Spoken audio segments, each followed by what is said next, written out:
Hold up ito, wag ka nang pumalag. Ako? Oo, dalawa lang naman tayo dito eh, bobo. Mamili ka, pera o buhay mo. Wala bang ibang choices yan? Ano to, exam, multiple choices? Ay, sakit sa paskalin. Yung buhay ko, binigay ko na sa asawa ko. Yung pera ko, kinuha na rin niya. Hold upper ka ba o nang-aasar? Wala ganun, hindi ka binibigyan ng pera? Nang-aasar ka yata eh. O sorry na, hindi ko naman alam eh. Pagod ako, galing ako overtime oh. Pag sahod ko, wala ako nakukuha. Tapos, Wala ganun, kahit pamasahe. ha? Pag mag-hold up ka, huwag ka na mag-asar. Ang grabe naman affected mo. Saka ako hold up it mo, yung walang asawa, walang pamilya, ganun. Ano yun, tatanungin ko muna kung may asawa o wala. Ay, yung issue yan. O ito, may iyak ka na eh.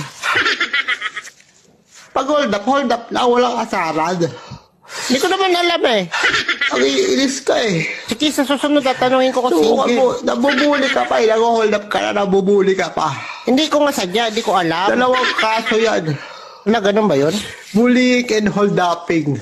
Uy, totoo yun? Meron yata nun.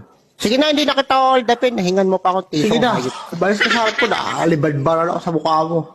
Ito na, paalis na. Hindi ko naman alam na under ang hayop ka eh.